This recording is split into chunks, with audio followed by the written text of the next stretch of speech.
What's up, everybody? We are back with episode number 291. Only 9 episodes away from 300. Yeah. Yep. Pretty exciting. Like 9, and we didn't screw up the intro this week. Awesome. Oh, yeah, it did work, didn't it? Cool. Yeah, last week it didn't work because we upgraded and updated, and now you have to, when I tell it to go live, it automatically pulls the video and starts playing it, as opposed to me having to push it. But it won't play the second video, even though I told it to. So I just sat there and watched, and then as soon as it came on, I clicked it, so it worked. Oh well, not everything works the way it's supposed to, I guess. Sometimes they call that progress, right? Well, it's technology, man. Makes your life easier. That's what they say. But think about it. 10, 15 years ago, we couldn't even do this. That reminds me that I just saw a movie last night. Steph and I were just kind of trolling through looking for something and there's a movie called Extinction. Might check it out. It has an interesting twist with technology. Happy Thanksgiving. Yeah. Oh gosh, that's this week. Holy smokes. Yep. Day after tomorrow. Cheers. Yep. Yeah. This should be fun to watch. Yeah, maybe. Blackmore Rules. Oh, you know what? I didn't get my Deep Purple stuff off the wall. Oh well. I got one right there I can reach for. Yeah. I know he's whatever he was working on for you was on its way here. Oh, really? Oh, cool. It's actually going to be coming to me because he's got a package coming to me, and I'll just forward it to you. Awesome. Yep. Happy Thanksgiving, everybody. Yeah, we're getting lots of happy Thanksgivings. Up the irons. Yep. Right on. Well, let's get into it. Anybody got any shout outs? You know what? Shout out to our sponsor, Stalkup Law. Brett Stalkup and team are active and really going for broke, and they we're grateful for them for checking out in the show and then helping us out in our time of need. And also County Line Records, they're showing this even as it's happening. They bought a big TV and they put it at the one end of the store. So what's up, County Line Records?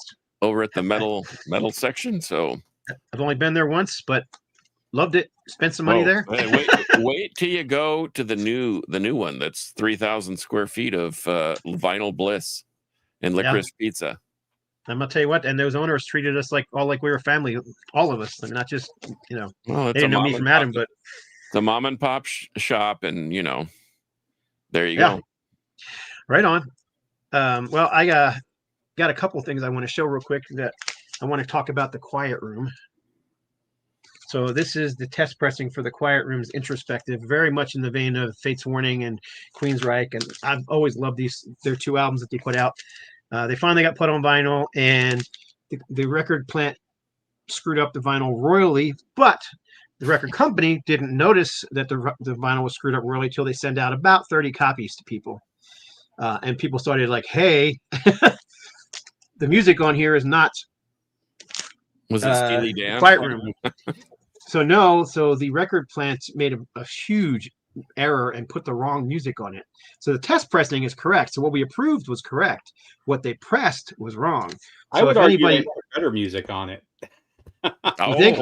I don't know about that. I really like this Quiet Room. This is one of my favorites from the 90s. This is one of these bands that didn't care what was going on in the 90s, and they just wanted to do that Queensryche style. So, but yes, Eviction is what is on here. It's literally all over the internet. I've seen it all over Instagram. People like I said, 30 copies got out. So if you got one, you're probably going to be able to exchange it for a good copy because they're being repressed, obviously. Or you can keep it and you got something pretty weird and special, I guess. It's not the record company's fault at all. I mean, what they approved was correct. But yeah, I mean, I'm sure they're going to repress. I'm sure they're going to be sending emails out to everybody. But if anybody from here bought one, I'm just letting you know that I actually got a really nice text from a buddy of mine who bought it. We call him the Metal Theologian. And he's like, dude, this Quiet Room is kick ass. And I was like, yeah. I said, is it thrash? He goes, yeah, it's killer. And I'm like, that's Eviction. He's probably got an original Eviction too and didn't even catch it. No, he doesn't. He had never heard of Eviction. So yeah, he's like, well, guess I'm gonna have to order the Eviction now. And I'm like, yeah. So anyhow, I see. but I also see I what it wanted to is. show, It's a and I know, it's a ploy to sell more records. I got it now. man, that ain't no ploy. I'll tell you one thing. That was I can't think of a nice way to say it, but in military terms, it's a cluster. You know what? Yeah. So Gotcha. yeah, it was not a happy time with being on the phone with the record company. That's pretty And good. The quiet room went to the loud room real fast. yeah, yep. But anyhow, the I also just approved the new Bethesda, which is phenomenal melodic metal from Sweden, featuring the members of Vinay Damani and the ex-singer from Narnia, whose name is Herman Pasquale. Harrison, which hasn't gone on sale yet, but will be soon. Big announcement coming out on that. So Harrison's going on sale soon. That is Can't Kill Us. And if you don't know who Harrison is, it's basically the guys from Hyrax doing their own thing now, minus Caton, of course. They were in the band for 14 years, I think, those guys. 15 or And now 16, they're I think, but something like that. Yeah. I'm doing a nice little art piece for them. I did one for them already for the hit song Concho. And, Concho, yep. And I'm doing an Axes of Death piece of art that I think is going to be spectacular. So working on that now. Looks great. And when it goes on sale, it will be if you buy the vinyl, the first 20 or I think it's 25 people, they're sending out an autographed 8x10 glossy photo, which is really cool. So those are actually being signed and shipped right now. So they're on. It's almost done. So I'm looking for. I really like it. I actually think they chose the worst song as their first single, in my opinion. What do you think, John? Mata el Diablo? Huh? Which is what? Mata el Diablo? Yeah. I mean, I like Concho better because it's just a straight up. Oh, it's just a straight up. Yeah, punk influenced thrasher. Yeah. But it's only a minute and 13 seconds? Yeah, it's like a Hyrax song. Yeah. I was about to say, don't sleep on that new Hyrax album. That's one of my favorites of the year. I've been playing that nonstop. Yeah, that's a good one. It's hard to get. I actually had to get it through Scott, but do you still have any copies of it? I don't have it on vinyl. I don't know if we have any left or not on No Less Metal, but you guys can check if you're looking for the new Hyrax. But yeah, we had vinyl and CDs, I think. It's old school. It's like 25 minutes of 80s, straight up 80s thrash. Yeah, 11 songs, 25 minutes. Yeah. I'll be quick on that. Anyhow, also just got a test pressing on the new, and this one's not even been announced yet, but it'll be coming out early 2026, going on sale, I think, in December. But this is the Completely Covered in Black by Patriarchs in Black. It is freaking fantastic. It is like I love when my favorite bands cover my other favorite bands, and that's what they do. And that's the EP that came out this year that Steve is holding up there, and that's got 2 of the songs that are on this album. The rest of the songs are exclusive to that EP, and it's all new stuff on here. I think they kept the Twisted Sister song and the Peter Gabriel song from there. And then all the rest, they do like 2 or 3 Kiss covers. They do a couple Zeppelin covers, a couple Sabbath covers, including the very Super Czar, which is a very difficult song. They got a female like opera singer to sing on it. It's really well done. And then I know this one will make John super happy, but we just got the test pressings for 6 Feet Under, Bringer of Blood, and 6 Feet Under, Unburied, and both went on sale this past weekend. And Rob did a bang up job on those. They sound great on vinyl. So I lied. I'm going to do a quick shout out. Go to the Creeper Facebook page and check out the animation that they had done. That is amazing. That animation, one of the coolest animations I've ever seen. It's an AI animation, but it is so cool. Awesome. Well, that's Matt's story. That's the guy that did the original, the foundation for what we did on the cover, Scott. And that's him. He's a pretty talented guy, and that animation is killer. Yeah, it looks pretty killer. All right. Yeah. Anyhow, and then one more thing. Woo! Volume 5 of Electro Metal Records is out. I think it's $2, $3, $4 on there, but it's got 16 tracks, including some exclusive tracks for stuff coming out here, including the new Patriarchs in Black, the new Harrison, new Chris Manning coming out next year. There's a bunch of stuff on here. So I actually pulled I actually pulled that last Chris Manning record out and played it on the new sound system, and man, it does sound great.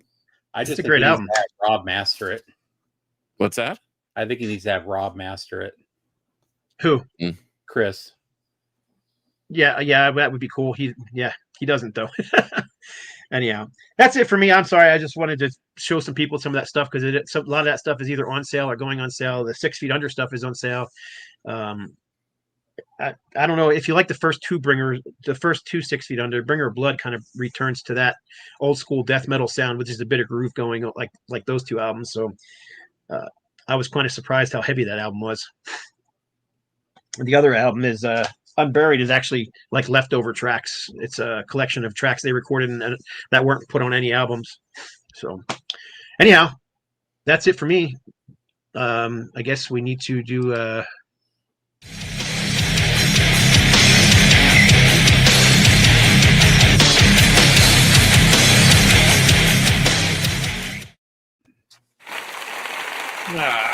hang on.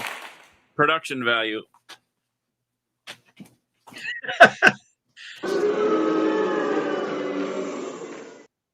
At least you got pants on this time. Yeah, that was embarrassing the last time when you didn't wear pants. You probably didn't even hear us. What? No. Well, we were saying at least this time. Good grief, man! I thought I had 30 seconds, and I grabbed the stack, and it cratered. So, all right. Usually I do 2 picks for the pick of the week, but I just have one because it sort of crosses. We can go into a million explanations on the new wave of British heavy metal. Is it rock? Is it metal? Is it whatever? I don't care. But to me, this is the only one you need. Oh man, that is so good. Holocaust, The Nightcomers. If anybody knows this record, I don't know what it would take to find it, but find it. Okay. It's been repressed. Yeah, High Roller just repressed it. High Roller repressed it, yep. Okay, this is an original Phoenix pressing. Yeah. It's a little beat up, but Smoke and Valves, Death and Glory, Come On Back, Mavrock, Cry and Shame, Heavy Metal Mania, Push It Around. I mean, this thing is a scorcher. This actually sounds like metal to me. Some of that other stuff is just hair metal disguised as some other weird genre. But anyway, if you can find Holocaust, the Nightcomers, find it, slap it in your collection, put it in your player, and let it rip. And I actually like all the stuff they did under Holocaust. Yeah. It went downhill when they changed their name to Hologram, but right. But anyway, that's my pick of the week for a rock and metal.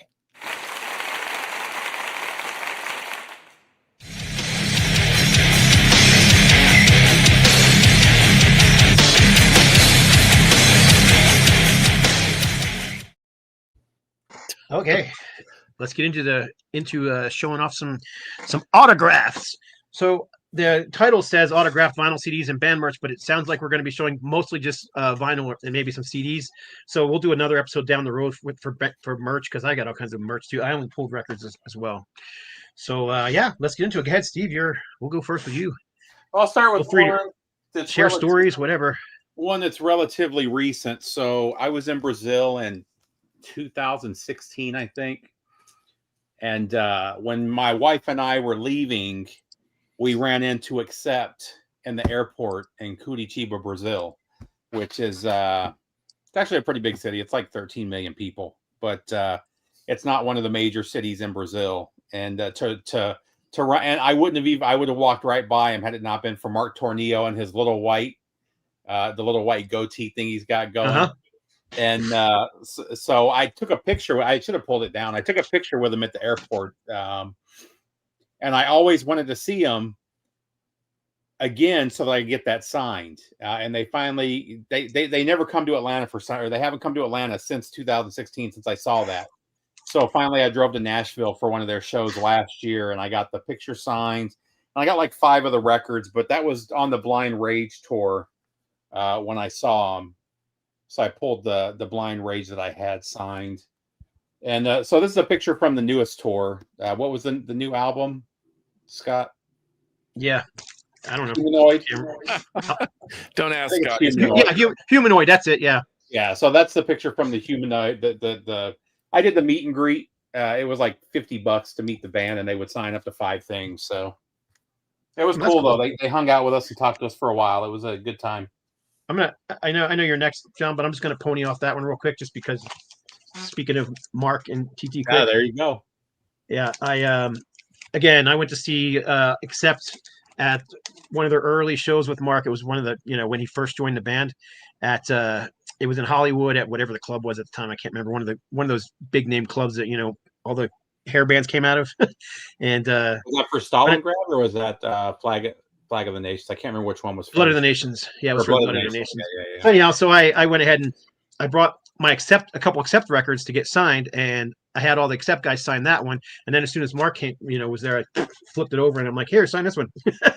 I didn't have him sign the Accept record because he didn't sing on it. So anyhow, that was one of the ones I was going to show, and I just figured I'd jump off your story since you showed it.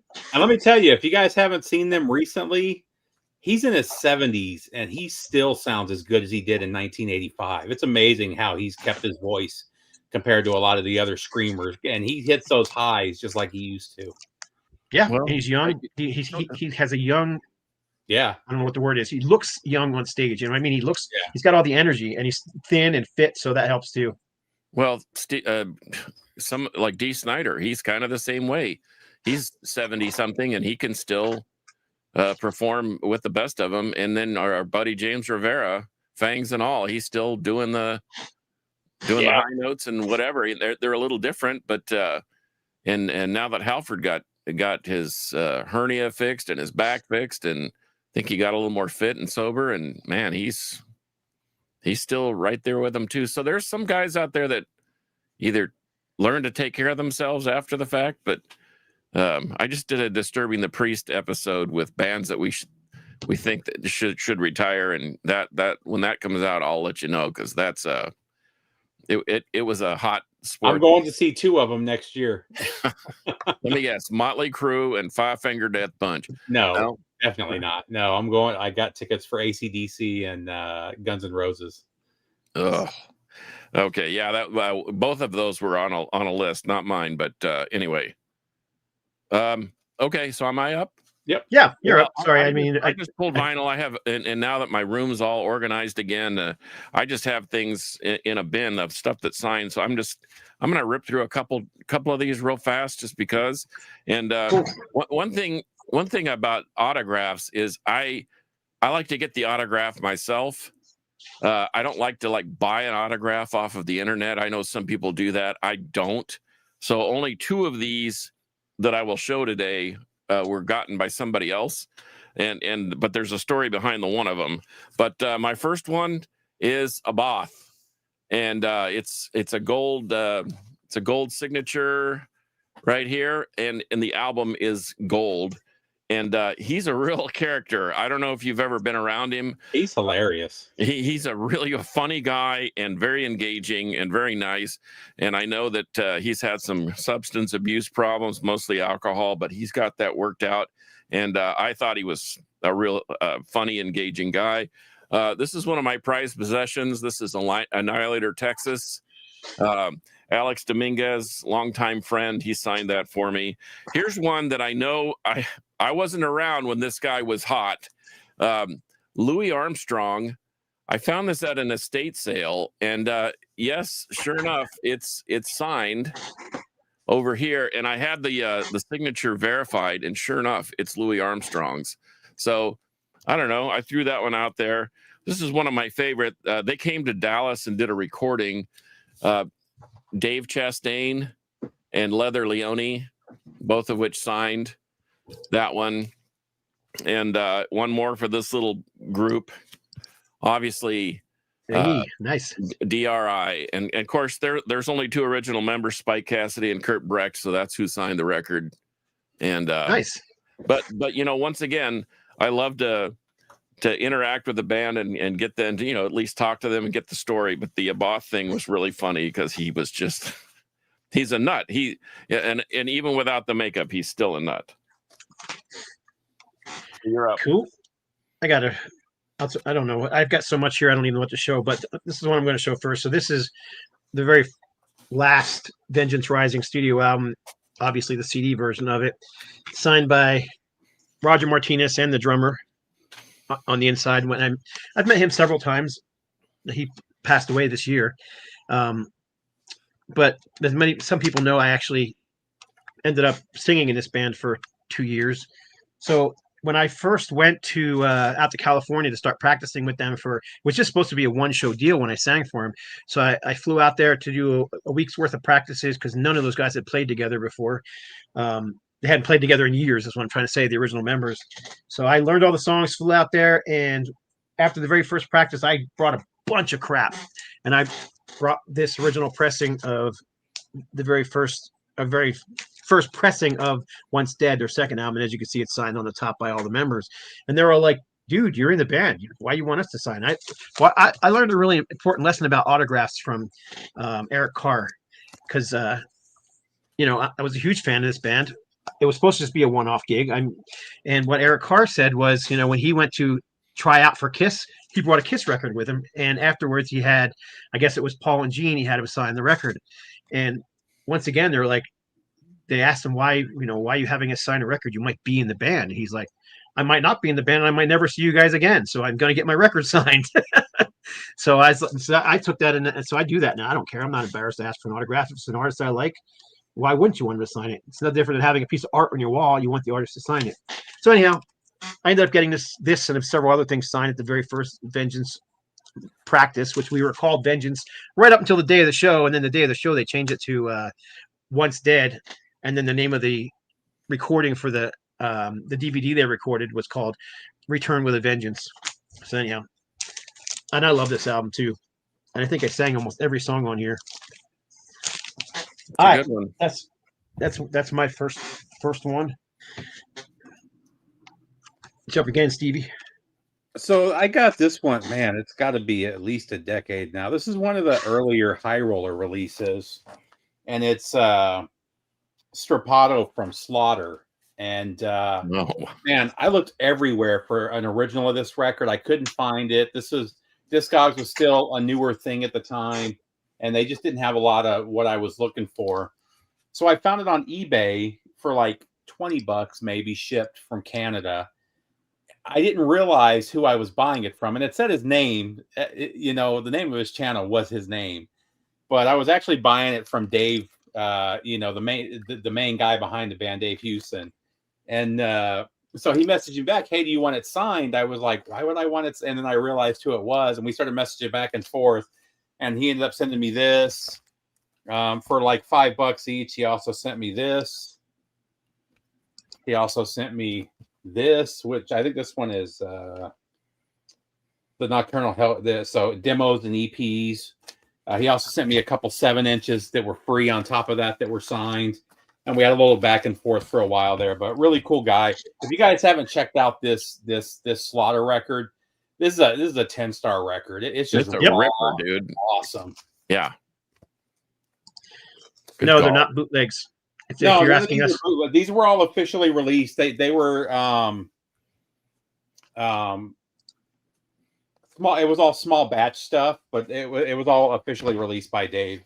Well, and there's a lot from Canada that we don't see in the States. Yeah. I mean, maybe some of our Canadian listeners can vouch for that, but there's a lot of stuff that goes on up there that we don't see until this is on Agipunk, which is they've got stuff all over Europe, and then I don't know this one, Ripping Storm Records.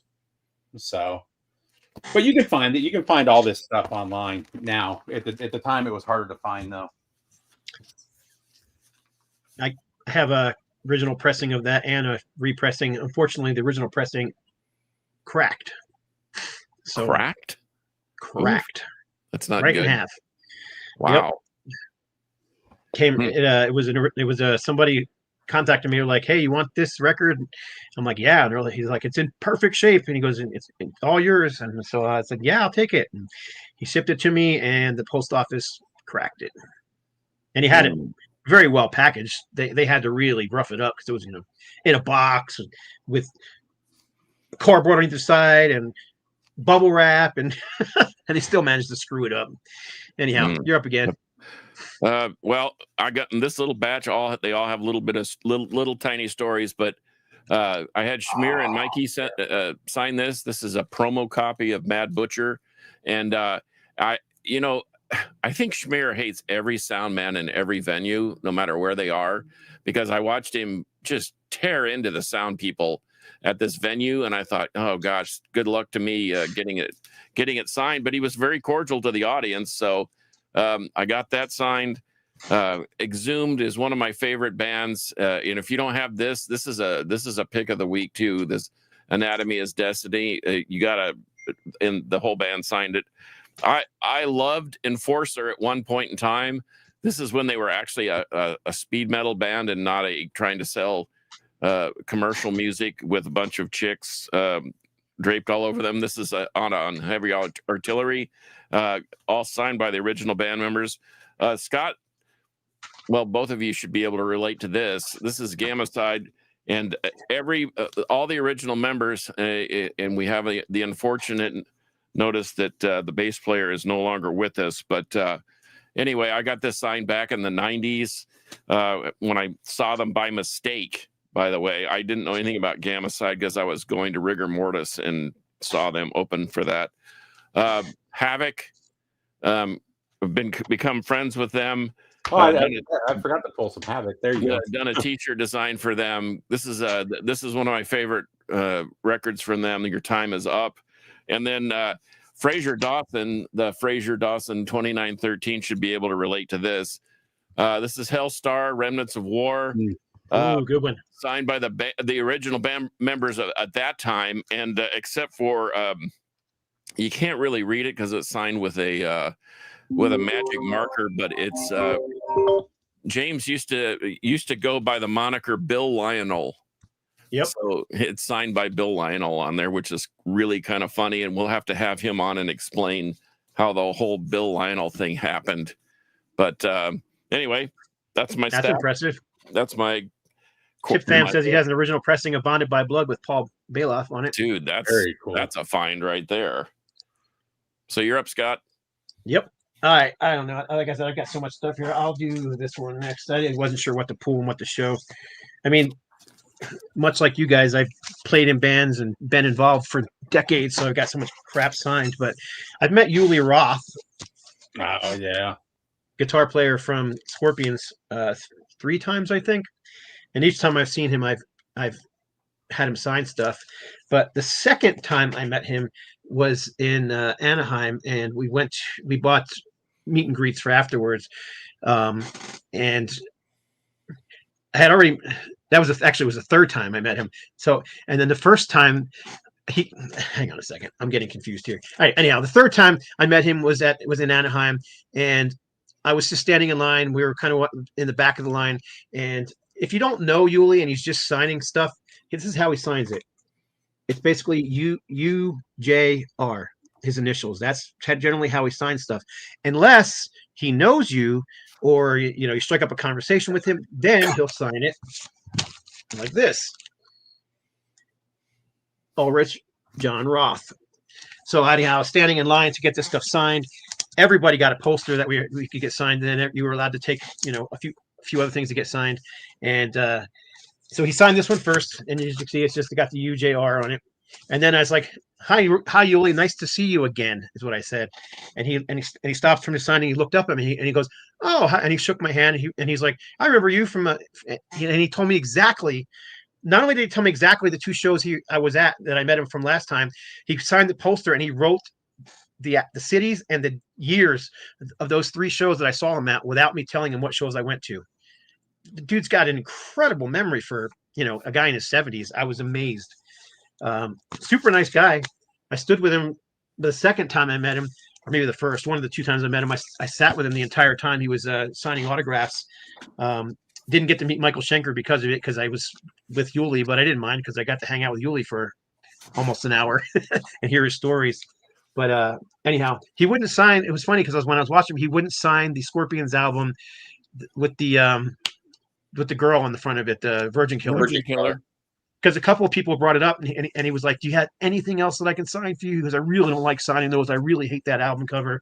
So I was kind of surprised to see him do that. But other people told me that he has signed it for them. So but I guess he just doesn't like it. In any case, I've seen John where he purposely covers the boobs and with his signature. Yeah, on this one too. If you look Oh, right on the yeah. yeah, it's just the nipples covered by his signature. Well, I'm gonna segue what you're doing because you did that to. Go ahead.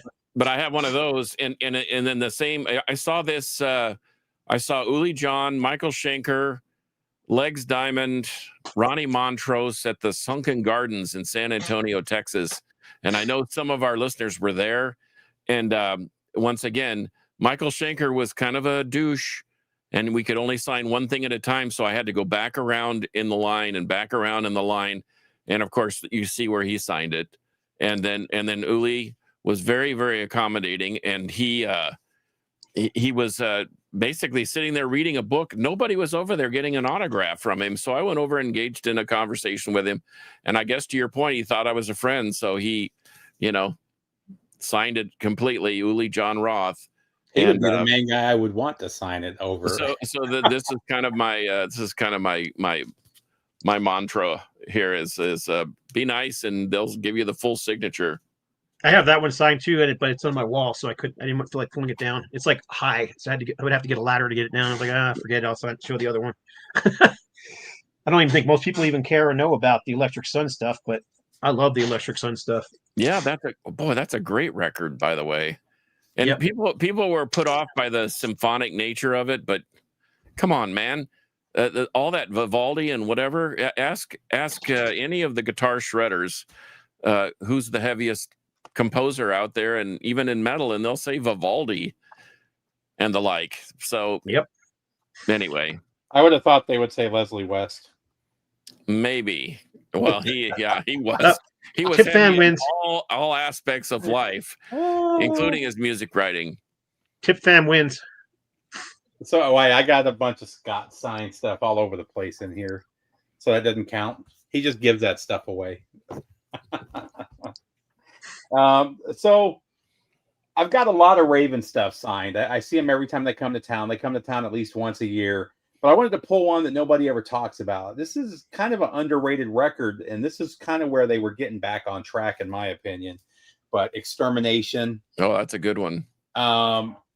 It's just signed by the Gallagher brothers because Mike Heller, even though he went on tour with them for this was the first tour he did with them. He wasn't in the band yet. The stuff with Heller is fantastic. If you haven't heard the last few albums where they've sped back up to the speed of their early stuff, you're really missing out. And actually, speaking of that, this just came in the mail about a week ago. This is their newest record, Can't Take Away the Fire. I think it's only 5 or 6 songs, but it's good. It's really good. Signed by the band. There's only 1,000 of them. Hopefully, they put it out on LP too. But right now, it's CD only. But man, it's a fantastic album. And the Gallagher brothers are always really cool. Scott came out here for one of the shows, and they hung out for a good hour after the show. They were just, here's a guitar pick, here's strings, here's like 20 minutes with you. It wasn't just a hey, I'll sign this and walk away. They talked, they drank with us. There was where did they come from? Like Japan or something, or there was some guys that came from out of the country to see them at the show, and they had like 15 records, and they took time, signed every one of them. Really cool, and they're always really nice. So if you ever get a chance, put on a spectacular show considering it was COVID. It was COVID era, so there was there were like 15 people there, and man, it was nobody there. They played like they were playing for a stadium. It was fantastic. Yep, they were great. I really enjoyed that show. Yeah, John. Okay. Well, I already showed you Abath, but how about all 3 members of this record? This has got Abath, Demon Oz, and my favorite black metal drummer, Horg. He's one of the fastest drummers I have ever seen. And solid, and just a huge hulking guy, but so nice. Okay, I know this is probably controversial, but I don't really care. I did a poster for Inquisition, and I in turn ended up with this leather bound, I'm sure it's goat leather, and stitched with blood. But anyway, they were kind enough to set me up with one of these, and and then they both, Tom and Incubus, both signed on the inside. So I like it better when they sign on the outside, but this was kind of cool, and it's kind of, I guess they ran out of goat's blood and couldn't sign on the outside. But anyway, so here's kind of a fun one. I'm in what was that then known as CD Trader in San Antonio, and when you go to San Antonio, there's Hog Wild Records, and there used to be CD Trader, and Rick Ireland used to own it. A friend, Gordon Ireland, his son, now owns the collection because Rick has unfortunately assumed room temperature and gone off to another plane. But so I'm trolling through the J's in the metal section, and I pulled this out and was holding it in my hand, and the guy next to me says, "Oh, that's a great record." And I says, "Oh, are you familiar with it?" And he goes, "Yeah, I'm Bobby Jazz Armbeck. I'm in the band." And I said, "Really?" And sure enough, I looked on the picture on the back, and it was him. And so I took it to the front, and I told Rick, I said, "Hey, I'm going to buy this, and can I have Bobby sign it?" And he said, "Of course." So he did, right there in the record store. So Nice. Here's one of my go to the grave type, gotta have it, may be buried with me. I had a set of the Kiss originals, and it's the Canadian pressing, and I had every record, all three of the records signed, all three of the slip cases signed, and then the record jacket signed. And when I got into some desperate financial times, I started to part it out, but I kept this one, and the one I kept was Hotter Than Hell. So anyway, but yeah, obviously, in fact, I even tried to see if this would play, and it does still. So if you're going to have them sign your vinyl, tell them to use the Sharpie, and it'll still play. Yep, got one of those right there. Actually, I probably can't see it from here, but next, he actually signed the vinyl. Yep, that was on the reunion tour. They got signed it. Anyhow, oh, I'm up. Yeah, you're up. I got a lot of stuff signed by this band. I've been a fan of this band since literally I was a kid. But this is Molly Hatchet. Oh, but this one here is kind of unique. I've met him a few times. There you go. But I went to see him this one time at the State Fair in New Mexico. It was not with there was only one original band member left in the band, which was Bobby Hlubeck, and Dave Hlubeck, and that's who signed this one. But in any case, I got there early. I ended up getting in early. I watched the sound check, and it was a weird show. Dave was staring at me like I was a ghost. Dave Hlubeck from the stage, because there wasn't a whole lot of people in there. It was just me standing in the audience thing, and them up there doing their sound check and playing. So I watched the entire sound check, and after the sound check was over, one of the roadies comes up and he goes, "Hey," he goes, "do you mind sticking around after the show? Dave would like to talk to you." I was like, "Okay." So they had a meet and greet afterwards, which I had not paid for that, so I wasn't able to go in for that. I didn't even know they had that paid meet and greet. But I stuck around anyhow, and then after the show, sure enough, they came out for me, and I got to meet the whole band. And Dave Hlubeck. Well, first of all, everybody there that got something signed was getting something like this signed. It was either the first album or second album or Beating the Odds. Nobody was getting the newer album signed. So when I walked in, I gave him the brand new album, which had just come out, which is this one, Warriors of the Rainbow Bridge. And I had the whole band sign it. And these are the guys who played on the album, including Dave Hlubeck and what's the name of the singer? Phil McCormick, who passed away not too long ago. But anyhow, I was just, why would you want people who didn't play on it to sign your album? But everybody was having the whole band sign this album. But anyhow, got to spend some time hanging out with Dave. But this particular album was actually owned by a DJ at a radio station who was apparently a good-looking girl. I don't know her personally. Shocking. Yeah, I bought this from her. This is one I bought. I've had them sign things, but I bought this one back when records were selling for like nothing on eBay. You can get records for like $3, $4, $5. I was looking on this one, and they wanted like $10 for it because it was autographed. And then so I messaged the person, and I'm like, "Hey, I'm interested in that." I said, "Did you get it signed yourself?" And she goes, yeah, she told me the radio station she was from and everything. And she goes, you're gonna get a kick out of what he wrote on there because it's pretty funny. And I was like, all right, cool. So I bought it. Came in the mail. It says, to a honey of a woman I'd love to spend some more time in depth with. Thanks a million, Dave Flubeck. And then it says, nice toys. You think a little bit of chauvinism going on there? I don't know. She thought it was humorous, and anyhow. So a $10 record from decades ago. I don't even know if this person's still alive or not, but yeah, I picked this thing up. I'm just a Molly Hatchet fanatic, so I just thought it was a kind of unique item. It's also a white label promo, and it's got the gold stamp on the back, so it's kind of a unique little piece of rock and roll memorabilia. Molly Hatchet, you're up again, Steve.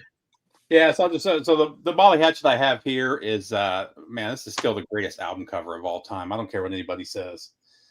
Man, I remember seeing this when I was a kid and thinking this was going to be like the heaviest metal I've ever heard, and blown away by what it actually was. This one was actually a gift from brother Billy Hurst at Riverbend Records. This is before he opened the store.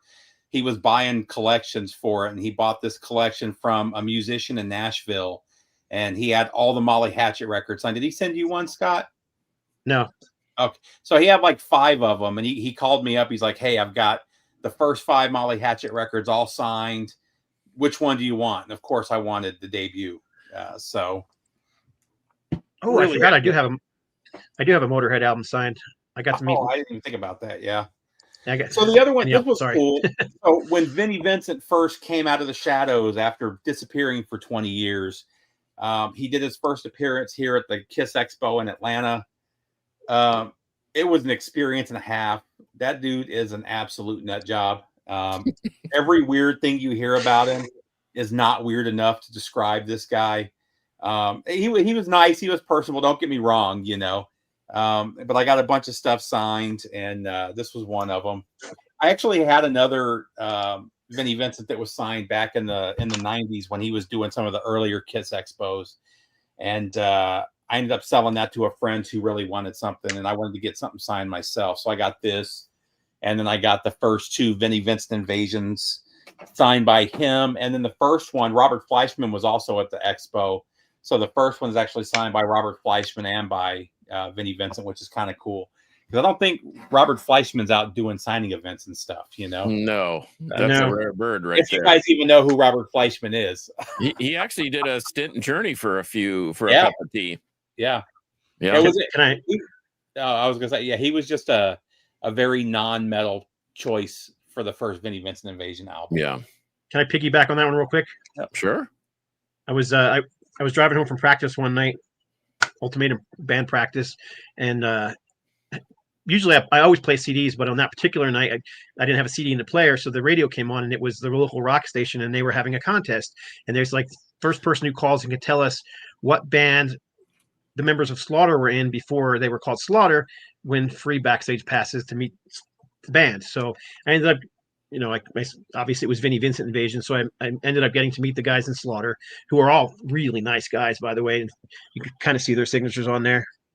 But of course, being there, and this is actually my favorite Slaughter album. I know everybody else hates this album, but I think this album's fantastic. Kind of has a 70s retro vibe going on. It reminds me of T-Rex at times. But anyhow, so I brought a couple Slaughter things to get signed, but then I also brought my Vinnie Vincent Invasion, All Systems Go, and handed it to Mark. And it was funny because he actually stopped when I handed it to him to sign. He was like, "Oh, an old schooler, eh?" And he sat there and he talked to me for a few minutes just because I handed him this CD. But yeah, he signed it. He didn't sign on the cover, which is what I wanted, but that's all right. He signed it nonetheless.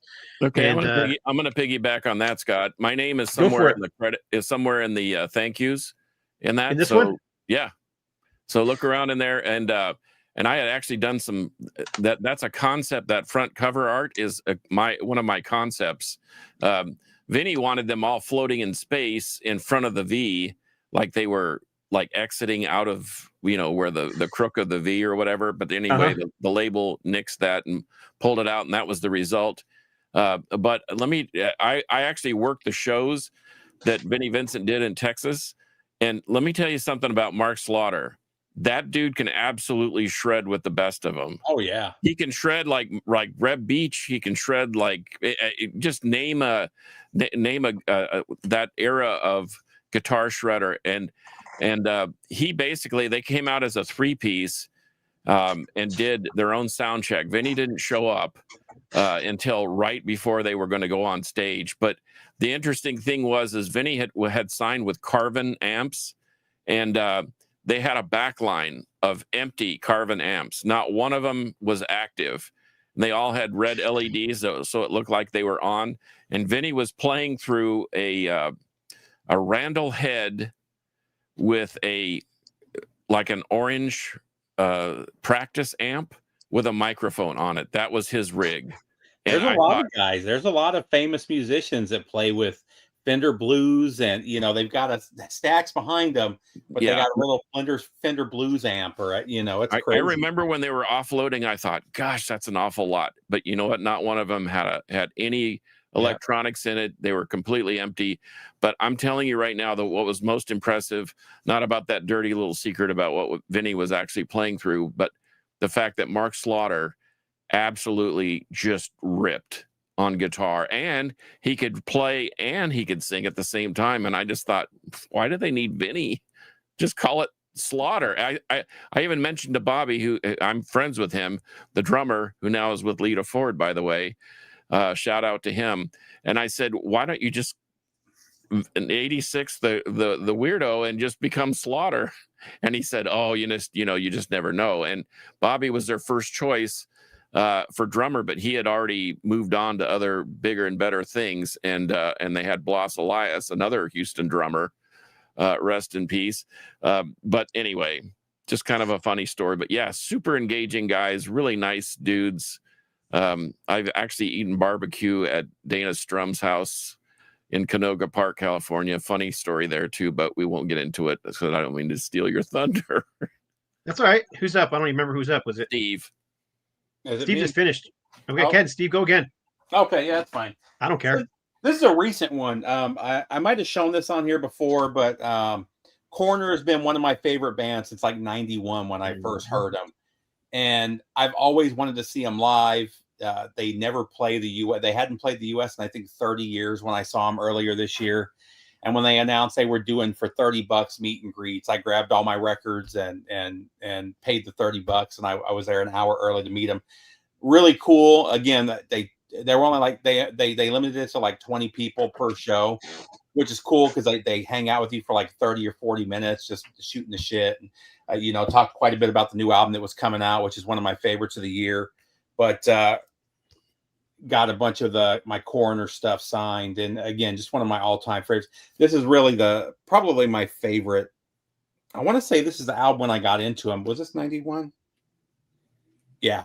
So this is the album when I got into them, and I went backwards and got into their less progressive stuff. But man, you can't go wrong. And if you guys haven't bought that new Coroner record, man, holy shit, it is amazing. So there you go, Coroner. Okay, Fraser Dawson just asked me a question. He says, I got a question for you, John. You meet Osric Tentacles to get your stuff signed by them. I'll be so freaking surprised if you met them. Of course I met them, because they played at the Abyss in Houston with our buddy Chuck Roast from what was the name of his band? Yacht Rock or something. Anyway, he's the one that arranged for the show. It was a one-off show. I think it was 96. And Osric Tentacles absolutely slayed. And yes, I got a poster signed. I got an album signed by them. And did they slay or did they like groove? I feel like they grooved. You're right. You're right, Steve. They floated through the omniverse is what they did. But I don't care what anyone thinks or says until you go to the show and watch them just absolutely mesmerize you with not only their playing and their talent, but the light show is always incredible. And they had the fruit salad light show there touring with them. And yes, Chuck Roast is the proprietor of the Vinyl Edge, which has been in Houston, a Houston fixture for the last 45 years or more.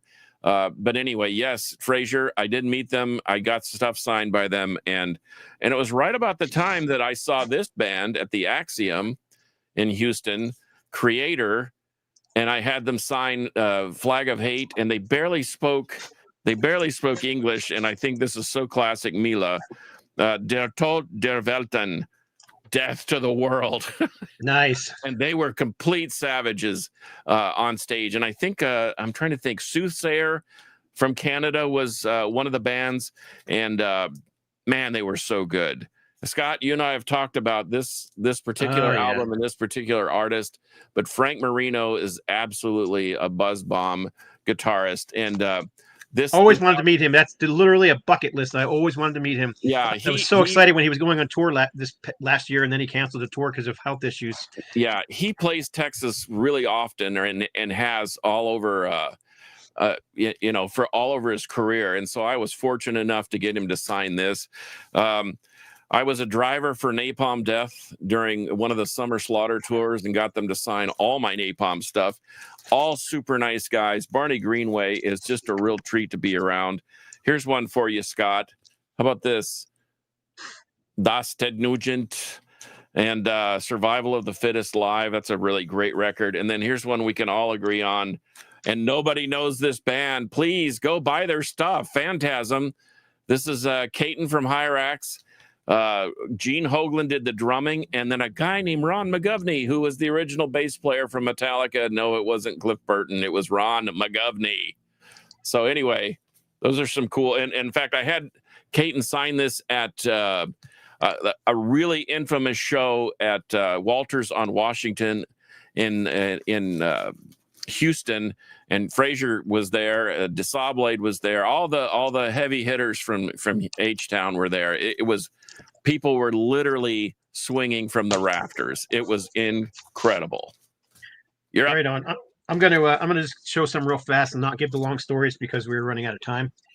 But Exciter, my band played with them. Matter of fact, that's a ticket stub called Thrashmageddon. Exciter, Fueled by Fire, Ravaged, Armored Assassin, and Ultimatum, Dread, Torture Victim. That was the bands that played. But yeah, John Rickey was really, really cool. We just sat and talked music and equipment and all kinds of stuff for hours with the guy. He was just super nice. We just had time to blow. But anyhow, I did get him to sign this one record while I was there. Like I said, I've never been afraid to ask people for an autograph. I told you about the Accept story earlier, and so I had the whole band sign this one. I don't know how well it's going to show. Some of it's in silver, some of it's in black. But this next one is actually also Accept, but I bought this one. And I don't usually buy autographs, but I had to buy it because whoops, let me see if I can get that on the camera right here. There you go. It's actually signed to Scott. So I was like, I was at a record show, and he was like, and I was like, oh, I gotta buy that. It's signed by the whole band. So that's a great live album too. Yeah, it's I love this. I never could say it right. Kazuku Ban. Steve is a friend of mine. This is Abattoir, but record right there. That record is so underrated. But yeah, you can see it. I mean, this is pretty early thrash. This was like recorded in like '84, and it's pretty raw, gutsy thrash for '84. I mean, there wasn't a whole lot. I don't even think Megadeth had an album out yet in '84, did they? So I mean, Metallica had Kill 'Em All come out in '83, and then Ride the Lightning came out in '84, I believe. No, I think was it Killing Is My Business, and was that '84? It might have been 84. It was 85. You might be right. Yeah. You guys were alive for that. I'm joking. So was I, but yeah, well, we were alive, but we weren't like 6. I was just kidding. What 85? Killing Is My Business came out and finally came out in '85. Okay. Or I was 9, so I was just getting into metal at that point. I'll go through a few more real quick. Yeah. My favorite, everybody knows one of my all-time favorite bands is Aerosmith. I've never got to meet any of the guys in Aerosmith except for Jimmy Crespo that I got to meet in a bar. However, I've had plenty of friends meet Aerosmith several times. And so I actually on my wall over here, which I didn't pull down, I have an Aerosmith copy of Rocks signed by the entire band, original members. It actually belonged to Gene Simmons. And my buddy Trog, he was at the Kiss store in Vegas, and where Gene was selling some of his vinyl collection. And he's like, I had to buy it for you, dude. So he did. But I've never got to actually meet him, but I've had other friends meet him, the bands. And it's funny because I got 2 different copies. This copy here is signed by Steven Tyler and Joey Kramer. And my friend John, well, you know John, Captain Howdy. He's the one that sent me this. Yeah, he got this signed, and I'm sure he got it signed at the same time. Yeah, because he got this one signed at what's the big equipment show in Vegas? NAMM. Is that the one in Vegas? Yeah. Oh, yeah, this one. Yeah, this one. The one he got signed for me. Joe Perry was doing one of those like rock and roll schools where they have all the different musicians coming in, and Perry happened to be. Yeah, this one here, because this one has Tyler and Perry on it. That's cool. And he had him sign it in gold ink. I don't know how well that's going to show. Anyhow, a few more real quick. I've got several Dark Angels signed, but this one here I love just because it's just signed by Gene, and it's so cool. In the mist. I like that. I have stuff I've gotten signed by them because I mean, you guys know that I know Ron, but this one actually was signed back in '93, so it's an old, and it's an original pressing. And I'll show one more. I've met Nugent many times, but yeah, I've got tons of stuff autographed by him. So he always dates his autographs. It's very rare that he doesn't.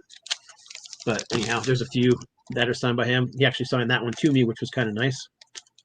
So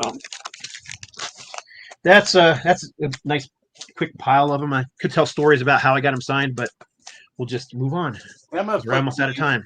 I'll flip through a couple. I am going to tell a cool story about this one, though. So Mastodon's a local band for me. I've met all but one of the guys from the band, and a couple of the guys I see all the time at shows. They're just part of the metal scene out here. But they did a pre-order event through Criminal Records where if you pre-ordered it through the label or through the record store, you could go to a listening party with the band and they would sign the record afterwards. And what was cool about the listening party was it was done at the planetarium. So it was a planetarium sound system, which is really good. And they were playing videos on the planetarium itself. It was a really cool event. And it was for Once More Around the Sun. It's hard to see because of the artwork, but it's signed by the whole band there. I've actually got like 4 things signed by them because for a while, every record that came out, they would do an event. Lost Tracks of Danzig, signed by Glenn Danzig. That was a cool one to get. He doesn't do signing events anymore. This was back. Was this the early 2000s when that came out? I haven't seen him do a signing event since. Helmet has always been. I've always been a big fan of Helmet. Page Hamilton. The guy's a genius. That one was really cool to see them and get that signed. This one, our friend John, who we were just talking about, hooked me up with this. Ozzy was in Canada there doing, it was some kind of TV event, and he got word of the hotel that he was staying at, and he was able to get a couple things signed by Ozzy. So he got this one for me. This was a Indiegogo when that was a thing before it kind of fell apart. Judas Priest did a real limited. I think they did like 100 or 175 of these, but it was a signed version of Firepower, signed by the whole band. Love this record. And then a couple more, and then we'll be done. Saw Overkill. I can't remember if I saw Overkill last year or if it was earlier this year. But they were selling a bunch of records. This was the only one they had I didn't have, so I got them to sign this after the show. Is that the Live at Essen or whatever? This is volume 1 of Live at Overhausen, so I had to go buy volume 2 afterwards too. Of course. I talked about this in our show last week, but Still Not Black Enough, signed by Bob Kulick. It was cool to meet him, talk to him for about half an hour. And I just got this in the mail the other day, signed by Paul Rogers. Can't get enough. Bad Company, tribute to Bad Company. Wow. Paul Rogers is actually on a couple of the tracks.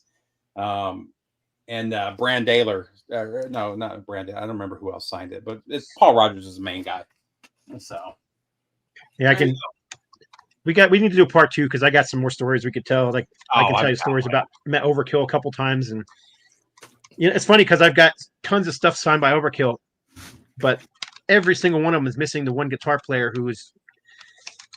I'll just not say his name because I don't want to badmouth anybody, but He's a I got tough to one. talk. I know who you're talking about. Yeah, I got to meet him. I got to meet the whole band several times. I got one time we were actually at the bus, and so I just asked him if I wasn't talking to him. The other guys were very talkative, and the guitar player I'm talking about, I just say, hey, do you mind signing my CD? He goes, I don't have time. I'll do it later. He goes, and he took off and he walked down the street at some bar. He goes, just see me later or see me after the show. So anyhow, we stuck around and talking to the other guys in the band. Eventually, he came back and he just ignored me the entire time, which is fine. He's busy. You needed to have a girl with you, Scott, and he would have signed. I know. That's exactly where he walked, down to the strip club that was down the street. Yeah, I got a but couple in any case, more. I got a couple more when you're done. Okay, yeah, and in any case, he just ignored me. So then after the show, I went out again, and I was like, "Hey, dude, you mind signing this real quick?" And he just looked at me and walked away, and I was like, "All right." Well, then a couple years later, they were playing that big Gigantour festival, and you could pay to do meet and greets, and I paid to meet Overkill, and again, he wasn't there. The other 4 guys were out there signing autographs. He didn't show up. Tommy Lee was doing that so John hooked me up with the Theater of Pain signed by the whole band, except for Tommy Lee. Tommy Lee refused to sign anything. He for a couple years there, he wouldn't do meet and greets. If you ran across him, he wouldn't sign anything. So once again, got to have a girl with you. I finished a DJ set for him because he was too wasted, but I had a girl with me. But anyway, how about this? St. Vitus, nice. Dave Chandler and Mark. I've got a million things signed by Joel Grind, Toxic Holocaust, and then here's one that's kind of an Islander for me. This is Dave. Oh, nice. Meniketti, down here at the bottom, right there. That's a great album. So here's the one with the story that I did not get signed myself. My grandfather in Cedar Rapids, Iowa, used to be a truck driver. And, Purina, Ralston, Purina, and some of the other more Midwesterny type of things were there. Anyway, he got an invitation to go see a guy play. And it just happened to be one of my country guitar heroes, wow, Ernest that's awesome. Tubb. And he autographed a record to my grandfather, Sincerely Ernest Tubb. And when my grandfather passed away, this is the only thing I wanted from the estate. And because he used to play this record for us when we would go visit, and I remember it very distinctly. So that could have been one of my like we talked about last week, rare finds and whatever. But I mean, you're never going to get. Ernest died in '84 from emphysema. He was 70, and he stopped touring about '82. So ready? I'm gonna win the competition here with this one. You ready? Okay, yeah. Osric Tentacles. Oh, Scott pulls out his own album. Oh, yeah. Well, I do have every single Ultimatum album signed by all the members who played on it. You know what's funny? I have stuff signed by all the members of Ultimatum. I don't have any that are one record signed by all the members. I've got. I think some of them I have. Some of them I don't know if you can see them or not, but right up here, those are all signed by the band. I you know what? Actually, I loved our band. I loved my music, and when we put a new album out, I was damn proud of it. So I made sure all those guys signed it, and I have a copy by everybody. I think that one's signed by you and Robert right there. This one even has the elusive collector card in it. I have that collector card. In fact, here it is. I did want to say to Frazier, I do have Death Cult from Corner. Came in this pressing of the CD. But the copy I have is a Russian bootleg. I tried. So No Remorse did like 100 copies on cassette because it was cassette only, the original release, and 100 copies on CD, and those things go for crazy money now. I missed out on that, but I do have a Russian bootleg that sounds really good. I think one of our listeners, Tony Clem, one of our all-time, he had me sign a War Beast record because I did the artwork for it. So that was kind of fun. Garrett Frazier does it all day long. Frazier, we weren't talking about Bobby Blitz. Bobby was every time I met Overkill, Bobby was super nice. Bobby was really cool when I met him. Yeah, and matter of fact, the one time I had my son with me, and he was wearing his denim jacket, and he was talking to Bobby, and Bobby took a big interest in my son, he was like, I don't know, young teen, 12, 13, long blonde hair, and he signed his jacket and everything. I have the first 2 Pegasus on CD. I don't have them on vinyl. Yep, I have them on CD also, Mark. That's I have them on CD as well, but I love Pegasus. Yeah, I don't have the Massacre vinyl from, though. I wish. Yeah, there's actually a Texas Pegasus that was like I want to say they were a glam metal band that did. Yeah, but they have an S, not a Z in their name. Yeah. But I do have an autographed Pegasus poster because my friend Steve Rowe from Mortification and Pegasus did some shows together, and he got the poster signed for me, and Mortification signed it too, and he sent it to me. Well, shout out to Mark Massacre from Melbourne, Australia. He's got new music coming out, and he sends me little snippets here and there. And he is a huge Texas music, thrash, especially thrash. He loves War Beast. He loves the Gamma Side, that type of thing. But his bands are all just brutal, fast. He's an amazing musician. So shout out to him for hanging out with us. Hey, Noise Spectrum, Brother Lee, get a hold of me. I will get you a copy of that signed if you want. Just get a hold of me somehow. Email me, PM me something. I can get that one to you. But anyhow, we need to get going. It's already after an hour. We could definitely do it.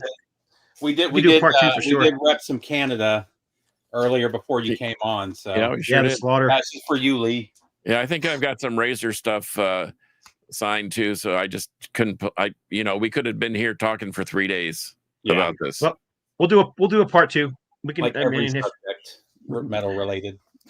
We were getting lots of comments and lots of people were watching, so we'll do a part 2 because I pulled some other records and I got this whole pile of CDs I didn't even show. Yeah, I didn't even. I've got CDs out the wazoo too. So, and I only pulled a couple off my walls. My walls are covered with. So, this is one of my favorite. This is one of my favorite ones. That I love this album. It's one of my all-time favorite records, and having it signed by the whole band. It's pretty damn cool. Recon. Do you have this album, John? Behind Enemy Lines? Recon? Yes. No, I do not. Oh, it's just one of the best, straightforward. It's like Queensryche on steroids. It's like Queensryche meets Metallica, early Metallica. I like it. Yeah, it's got the heavy kind of riffing, but it's got this high, clean, Jeff Tate-ish kind of vocals. It's fantastic. Like Agent Steel? Yeah. Or have you heard the first 2 Deliverance albums? Kind of in that vein, but with a higher register vocalist than Jimmy Brown. Weapons of My Warfare. That's one of my favorite. Well, this was recorded during the same time as Weapons of Our Warfare, and Jimmy Brown plays on this album as well, and does some of the background vocals. So it's got a very similar vibe with a different vocalist. Oh, cool. Matter of fact, the title track, Behind Enemy Lines, I believe is Jimmy Brown writing it and playing on it. So anyhow, right on. All right, well, we'll go through a part 2. I promise. That was a lot of fun, and I like seeing everybody else's stuff. Next time, maybe we'll bring on a guest because I have a couple guests who have some amazing autograph stuff.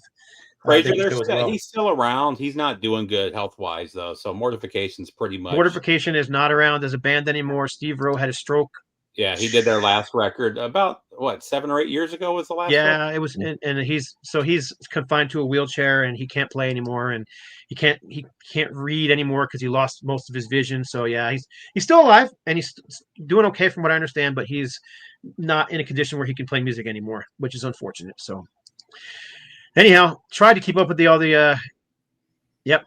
Mr. Pickle said Recon is a classic. It is. It's great. It's funny because we've one of the labels I worked for repressed that album 3 times already, and every time he's repressed it, it's sold out within 2 to 3 weeks. Gone. All of them gone.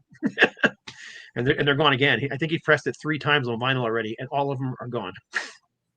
So anyhow, all right. Well, that's it. Any guys got anything else you got to say before we do our normal ending I was gonna stuff? say, Steve, why didn't you bring out the pentagram? I thought about it, but I thought you were going to bring it out. I've actually got other stuff I've got other pentagram stuff that Bobby signed the first time I met him. Part 2. Do you have the what was the album that the guitar Victor Griffin's album signed by him by any chance? His solo album? In the basement. I have the signed CD. Yeah. That, anyhow, you can find John on Instagram at Carcass John Art or at 128 DB Rock in the Crypt or Carcass John's Alter Ego. In fact, tonight at 10 o'clock Central Standard Time, Carcass John's Alter Ego. Please dial it in and listen up. It's going to be tonight's show is going to be all stuff like the Osmonds, right? It will be deep cuts in rock and metal. Deep cuts. Oh, so some Olivia Newton-John maybe. Olivia Newton-John. Carpenters. We got Karen Carpenter doing double bass. Which Right she on, drum probably solo. could do. She was actually a great drummer. She was a great drummer. She was a nice Yeah. speed kicker there. She was like Ian Pace, but She anyway. was awesome. You can find Steve on YouTube at Harmless Rebel 868. You can also find him on YouTube and Instagram, I believe, if I'm not mistaken. Yep. And you're also doing another show, right? Besides this one, where you with multiple people. Yeah, that one's more just listening and hanging out and drinking. That's on the PB Doll channel, and we don't play a lot of metal. That's a mix that you'll hear everything from 50s rock to reggae to Slayer to it's Is that really John's show? No, John is on it with me. So John's been in a bunch of bands himself. He's a rockabilly guy, but he's also a thrash and new wave British heavy metal guy. So Yep. We always have a good time. Right on. Well, you can find me on Instagram on No Life to Metal. You can find me on YouTube under No Life to Metal. You can find me pretty much anywhere, any of those places under No Life to Metal. So that's it for episode number 291. Gosh, amazing. And how it goes. Metal will prevail.